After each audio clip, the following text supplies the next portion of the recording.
I'd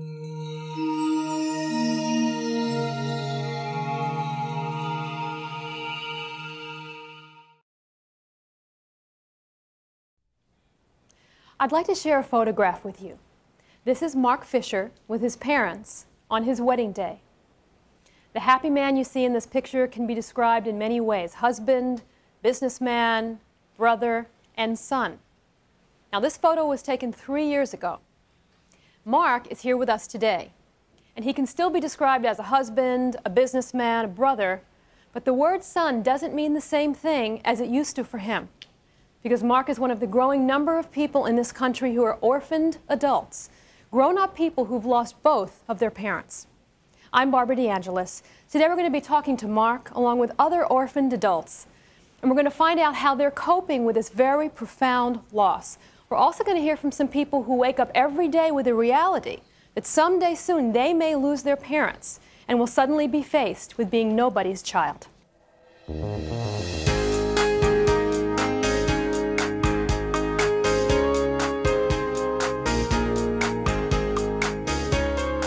We all know how devastating it is to lose one or both of your parents when you're still a young child. But I think sometimes we forget that the death of our parents can have a profound effect on us as adults. We tell ourselves that when our parents die, we'll be prepared for it, that it's part of life. And often when the first of our parents passes away, we become very strong to help that other parent through their pain and their loneliness. But the death of our remaining parent can have tremendous emotional consequences. You may feel abandoned. You may feel alone in the world, like you no longer belong to anyone, like you have no roots. Now, if you were very close to your parents, you might feel like you've lost your cheerleaders, the ones who really believed in you when no one else did, the people who were the source of your unconditional love. And if your relationship with your parents was not resolved, you might feel incomplete because you didn't have a chance to heal with them before their death. And of course, deep inside, there's that voice that says, I'm next. And we come face to face with our own mortality. Today we're going to be talking about this very sensitive topic with two special guests. You met one before. This is Mark Fisher and Maxine Picard. I'm really happy that you're both here with us today. Let me come up here with you guys. Let's talk to you first.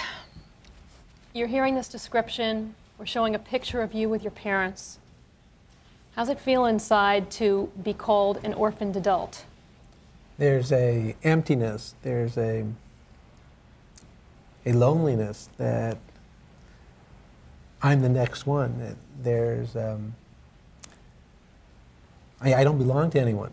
It was nice knowing that I was someone's child. Now I'm no one's child. Tell me a little bit about how you lost both your parents. My mother died a year ago of cancer, and we had a year to, we knew she was going to die. And we spent quality time. It was nice to see her at peace when she finally left. 2 months later, my father was killed in a car accident. And we had just gone camping with him for 2 weeks. I went fishing with him. It was like getting back together to know him. And then he was stolen away. You were prepared for your mother's death. Yes. Because the doctor said she has 2 months to live or a year to live. And you went through the funeral, you did all of that, and then did part of you kind of relax and say, okay, that's over, I have to get on with my life? Yes. And I thought it was time, someone said it was time to spend it with your father, that his days are numbered. And I had quality time. It was like growing up again with him. You get the phone call that your father was in a car accident and was killed. What goes through you when you say, my gosh, one parent 2 months ago and now my father? It was like an arm being taken away. It was like there was something missing. It was like, it was a complete fog. It was like, where do I go next? Who do I turn to? It was like I knew I could always call my parents if something really got bad. Yeah. But now I had no one to turn to. It's been how long since then? Last August, my father. Last August, all right. What are you missing the most? I'm missing the security, to know if I need something, I can call them and they would be there. I'm missing the buffer also between me and my death. Because now, with me being the oldest child, I now feel it's my turn to go. And they were young people, they were 62. I'm 40, so now I'm looking at 2/3 of my life is gone. Where do I go? I mean, where are my priorities? All right, hold on for a minute. You're listening to this, can you relate? Very much so. I was fortunate enough to have, my mother died 15 years ago. She was 59. And my father died a year and a half ago. And it's hard to talk after Mark, because there is that profound loss. And when you've lost your first parent, the loss is tremendous, but basically the family unit remains the same. If you have siblings, they're there, and you have your other parent, and oftentimes the home is still the home, and you are still someone's child. But when your second parent goes, everything changes. You can't go home for the holidays because there is no home to go to. As Mark said, it's hard to talk. You don't have someone just to call up on the phone. My father was 78, but he was very bright. He had an IQ of 160, and all 160 points were working. And he was tough on me, but we had great discussions. And I miss the ability to pick up the phone and discuss whatever's going on. I'm single, and I think that makes it, for me, it's made it more difficult because I haven't had a support group around me. And my sister and I are very different, so we haven't grieved together. We're different in our ways of grieving. Let me ask you a question. She's single, you have a wife. That was your wedding that we saw. How has it affected your marriage? Has it made you more open to people? Has it made you more protected? Between my wife and myself, I've opened up. I have realized to sharing my feelings. She basically forced me to open up. And it has helped me in a way because now I can share those feelings with someone that is involved. She loved my parents too. But yet it also feels like there's additional pressure that I'm responsible for them. In a way, I wish I could be like Maxine, where I could take care of myself. So in a sense, you haven't had the time to just grieve and fall apart and feel sorry for yourself because you've had to worry about the kids, Yes. your wife, everybody else. Yeah, because my children they were very close to my parents. So they were having a hard time. And they were having a hard time. And I was torn between, do I take care of myself? I take care of my kids. Whereas if I had no one, I could take care of myself. Yeah. So, And she's thinking she wishes she had, the husband and the kids to support her. I also can totally identify with what Mark's saying about needing that private time, because there's a part of you that just wants to hibernate and work it through yourself, And just curl up in a little ball and just cry. Okay. Right. We'll be back and talk more about this.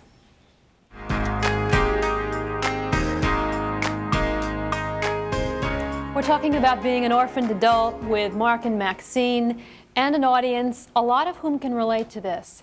Let me just ask, because you've been listening to us talk, how many of you have lost both of your parents? Both of your parents have passed away.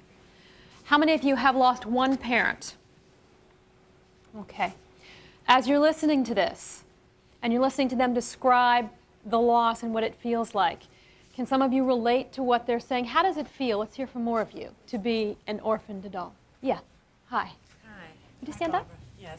My name is Sheila, and I can relate to what both Maxine and Mark had to say. I had a lot of people around me. I am one of 7 children, and I am also the only one unmarried.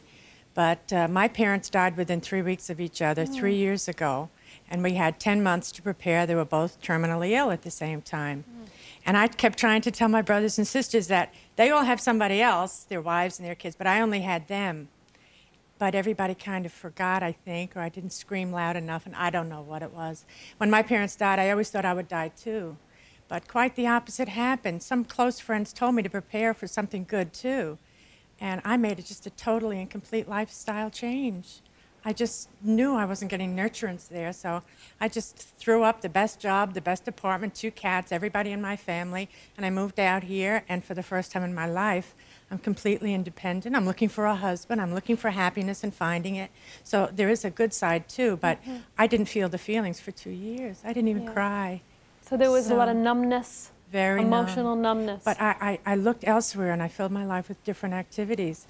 And then it started to come out. I started to write, Barbara. I've listened to your show, and it really works. It's really, it's amazing. Dying is part of living. Yeah, and thank you for sharing We that. all mourn in different ways. Yeah. Can you relate to what she's saying about feeling like everyone else has somebody, and you're left without that support system? Yes, and not only that, but for the first month or 2 after my second parent died, I felt very free about talking about what I was going through with my friends. But after that time period, you think they've heard enough. You don't want to burden them, and it just, you stop sharing quite as much about what's going on because They can't understand. They can't understand if they haven't gone through it, and there's only so often you can go over the same emotions with them. And say, I'm lonely, or I wish I could call my mom today. Yeah, did you feel the same way, that it's hard for people to understand? You can say, I'm sad or I'm mourning, but there's a pain inside that is very difficult to describe? Yes, I felt that unless they had experienced it, they said, I feel bad for you, but unless they've experienced it, I don't think you could, they could really feel it. Yeah. I mean, I felt very detached from people that have not lost anyone or had any crises in their life. Kind of like you've been through it and they haven't. Yes. And they don't know what so it's how like. can they say? How can they say they understand? Yes. Yeah. Anyone else going through this? Yes? Hi, my name's Katrine, and I'm the oldest of 5 children, and we lost our parents about 10 years ago, about 4 years apart.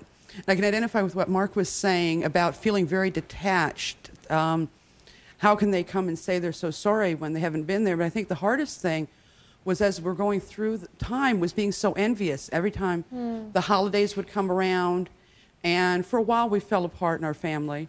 And we finally pulled back together, but something would come up, and it'd be Mother's Day or the anniversary of either of my parents' death, and you just look around and be, you know, I just wish I was my friends when I needed something growing up as a young adult, and looking at my friends, and they're saying, well, they can always go back to Mom. And I knew I couldn't do that. It's, you know, I had to go make it on my own, and that was real hard. Yeah. She's talking about the envy. What is it that's the most difficult? Is it a birthday? What happens to birthdays? You know, your birthday is the day your parents give birth to you. What happens to you? Have you had a birthday since your parents passed away? Yes. I had a 40th birthday. So it was doubly traumatic. Doubly Mine's traumatic. coming up in a few weeks. I know about that. No, actually, my biggest time are special holidays. Like Hanukkah was my mother's holiday. All of the family, all the friends were together for the whole day, and we exchanged gifts. This Hanukkah, I had a hard time coming out of my room. It was already 4 months. I thought I was out of that. As soon as that first day, the first night of Hanukkah, I couldn't do it. That was the first time I really faced them not being there. Yeah. See, we say to ourselves, how long can you cry?